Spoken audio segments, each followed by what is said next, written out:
What's up, guys? Readiness Reviews here with you again.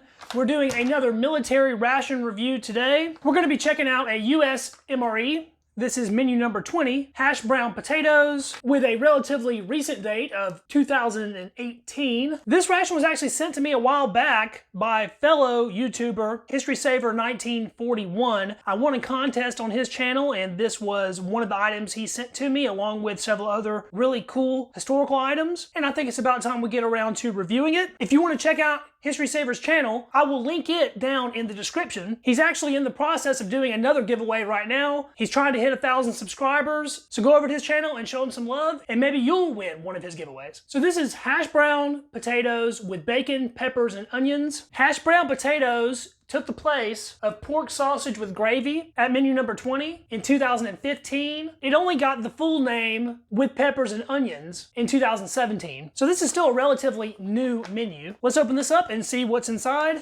I think we'll try our pillable seal on this one. It was very pillable. Now this is a Sopatco ration, but it has an internal bag that is vacuum sealed, very much like Ameriqual. So this is probably one of those packed for Sopatco by Ameriqual rations. I really like how everything is in a nice tight bundle on this one. First thing is the main, hash brown with potatoes, data packing 38th day 2018. There's a sleeve for the main. It is 270 calories with 33 grams of carbs, a 1 ounce pack of plain cheese spread, a tiny 0.7 ounce package of jalapeno cashews. That's only 108 calories. An accessory pack A. Ooh, this is a good one. We have a Mountain House Dehydrated Granola with milk and blueberries. This is truly a gem of a ration item. If you ever get your hands on one of these, you're in for a treat. That's a 2 ounce package coming in at 240 calories with 33 grams of carbohydrates. Our flameless ration heater, or FRH. A beverage base powder orange, type 3. One of the little packs, a hot beverage bag, MRE spoon, pack of plain MRE crackers, and an item that I've always wanted to try but I've never had the chance, an apple turnover. 3.1 ounces, 260 calories, and a whopping 44 grams of carbs. Let's see what all is in this accessory package. So now we have a pack of peppermint gum, that one is cracked. A coffee instant type 2 spray dry, 1.5 grams. One of the shiny packages of creamer non-dairy dry, 4-gram package of iodized salt, a moist towelette, 4-gram pack of sugar, our Lighthouse toilet paper, and a 10 pack of matches with red tips. Let's get the FRH going. The FRH going. Our heating pad on the FRH seems to have sprung a leak. It has a hole in the side and it is just bleeding your iron and magnesium filings all over the place. I think it'll still work though, so we're gonna give it a shot. There is FRH stuff everywhere. Water to the fill line, got the main in, got the apple turnover in, and we'll cram the cheese down behind the main. Aside from leaking filings, this FRH is leaking water too. It is like almost ruined all the items from the accessory pack. So I think we're just gonna have to cancel the idea of trying out this FRH and resort to boiling this in water. This is really shaping up to be a rather sizable meal. After all the frustration with the flameless ration heater, I need a coffee right now, so let's get that going first. In recent years, the military has reverted back to coffee instant type 2 spray dry. They were using coffee instant type 3, which is a freeze-dried coffee, for a while. The spray dry is an older style. I don't know if the formula itself has changed at all since the old spray dry type 2. Let's take a look at it. It's not quite as fine of a powder as the old spray dried type 2 was. That spray dried coffee actually smells pretty good just straight out of the pack. Put our creamer in there, and I have a soggy wet sugar packet. We'll dump that whole sugar packet in there as well. I have what is between 6 and 7 ounces of boiling water. And wow, that almost looks like it doesn't require any stirring. We'll give it a quick stir anyway. That dissolved nearly instantly. This dehydrated granola with milk and blueberries is calling my name. Let's get right into this. Check that out, all those tiny little blueberries. Put that on the tray. Oh yes. You see a substantial amount of milk powder in there. There's a do not eat. I'm not gonna eat that. And they really don't skimp on the blueberries. That's one of the things about this item that I like. Let's try out a couple of those by themselves while they're still in their dehydrated or freeze-dried form. They almost disappear upon eating them. They're less sour than I thought they would be without being rehydrated. They're nice and sweet. They're light. They have this awesome sweetness and an excellent natural blueberry flavor. Try a couple chunks of our granola as well. It's a little bit nutty, a little bit toasty, nice and sweet. The milk powder adds a little bit of creaminess. And and it has this underlying flavor of coconut, which personally, I really enjoy. I would happily eat this dry just the way it is, but this stuff really shines when you rehydrate it. The hydrating instructions on the granola calls for between 2 and 4 ounces depending on your preference on how thick you want it to be. I split the difference and decided to do 3, so we got 3 ounces of screaming hot water here.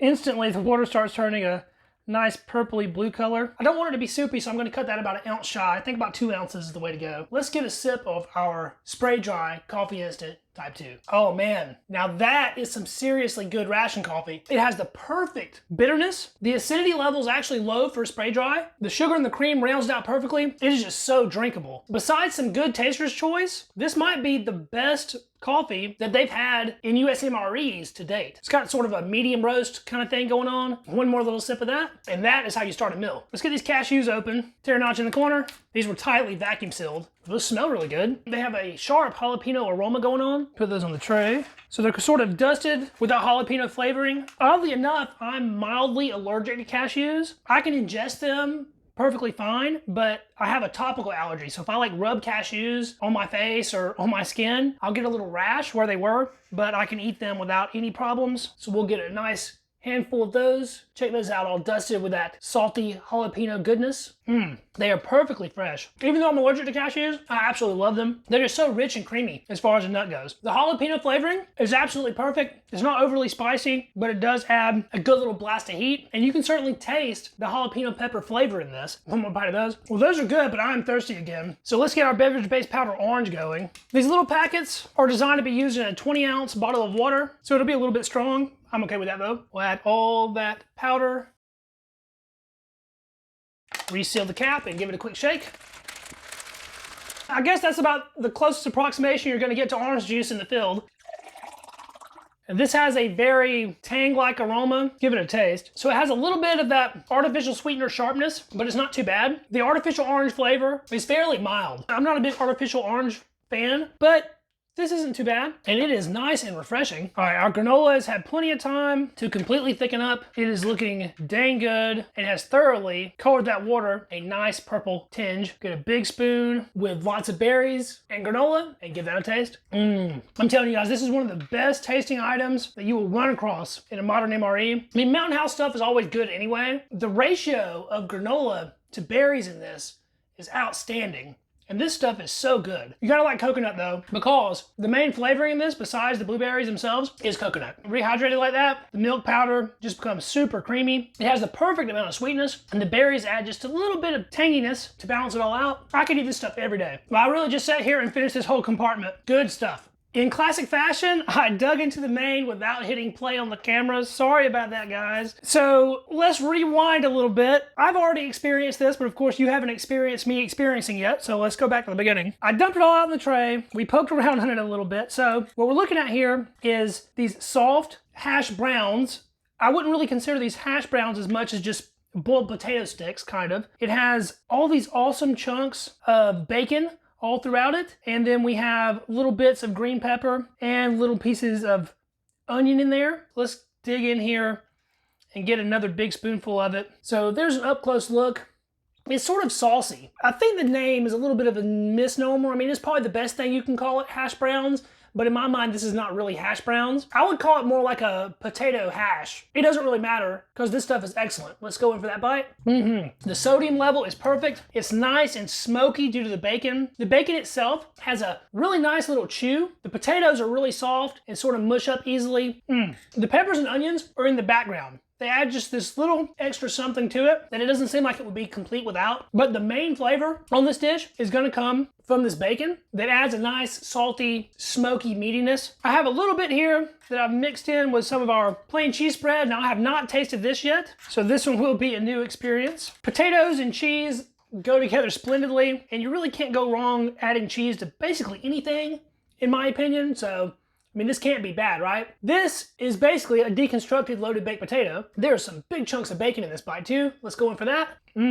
Whoa, that is good stuff. I said the ration already has a decent sodium level, and it does, but the extra salt added by the cheese actually complements it fairly well. Potatoes do require a lot of salt though. That little bit of cheesiness really ramps up the richness level of it. Before we devour all that, let's look at our MRE crackers. Those were under a nice vacuum. Wow, these are just crumpled all up already in like 100 little pieces, but that doesn't hurt anything. Give a little piece of that a try. Still perfectly fresh. These have a really nice toasty flavor. Get some cheese spread on that. I mean, crackers and cheese. What's not to like? That's a classic combo there. All right, and I guess we'll scoop some of our hash browns and bacon on a little piece of cracker and give that a try. Maybe adding that crunch to it will be a nice extra something. The flavor of the bacon is still just as intense, but now we're dealing with a little bit of crunchiness, which this main did lack by itself. It was more on a mushy order. Now we'll go all the way, cracker, cheese, and some of our main, and you can't go wrong with that. Oh yeah, this main is really good. I think it would be extra good with a little bit of hot sauce, which this ration didn't have. I might be able to make a little bit of a hot sauce analog though, with some of these cashews. You don't really think about mixing cashews and hash browns, but I'll get a lot of that jalapeno dust. So this is gonna sort of fill that role of crunchiness that the cracker did, plus give it some jalapeno flavor. If I had to wager to guess, I'd say this is probably gonna be all right, but the only way to know for sure is to try it out. Well, the heat's definitely coming through. I was sort of surprised. It almost made it sort of sweet tasting. I wasn't really expecting that, but the jalapeno flavor mixes good with the already green pepper background nodes in the hash brown, and the heat is definitely welcome. So that's worth a try, but I don't know that's the best way to have that. All right, one last major food item to go, and it still feels nice and warm. This is our apple turnover, and I've been wanting to try this for quite a while. There's a do not eat in there. We're not gonna eat that. It's all pliable and sticky. Well, there's some filling sort of oozing out of the side a little bit. That's probably because I boiled it for a while. Feels just a little bit rubbery, but that is normal with MRE bread products. Look at that pull apart, man. Gooey. One side is filled quite a bit more than the other, so it might be beneficial to turn it over on its side like that to sort of distribute everything evenly. And let's give that a taste. Oh man, it tastes just like a cinnamon roll with just a little bit of extra apple flavor added in. Being heated through, it's very soft, but a little bit gummy. The ratio of filling to bread is actually really good on this one. There are little chunks of apple in there, and you can kind of pick up on them as you're eating it, but the main flavoring is gonna be cinnamon. It's not too super sweet, but that's not really a bad thing. Let's scoop up a little bit of our granola juice, see how these combine together. We got that piece thoroughly coated in a bluish purple blueberry juice. Yeah, not bad. I think it's probably better just by itself. Shelf-stable bread products are always a little bit funky, but this one is very edible. And heated like that, it's actually quite good. Well guys, that was the review. That was menu number 20, hash brown potatoes with bacon, peppers, and onions from 2018. And I finally see why this menu is so highly regarded. It is very good, and it was a lot of food. Again, I got this ration from History Saver 1941. His channel will be linked down in the description. Thanks so much for watching, guys. I truly appreciate each and every view. If you like this video, hit that thumbs up. If you want to see more ration reviews like this, sub to the channel because I will have more of that content incoming. And if you know someone else that you think might enjoy this video, please share it because that helps the channel out more than anything else. Let me know what you thought about this ration down in the comments. Have you ever had this ration before, and what did you think about it? As far as breakfast MREs goes, is this the best one they've ever made? I don't know. Possibly. Thanks again for watching, guys, and I will catch you in the next video. See you then. Peace.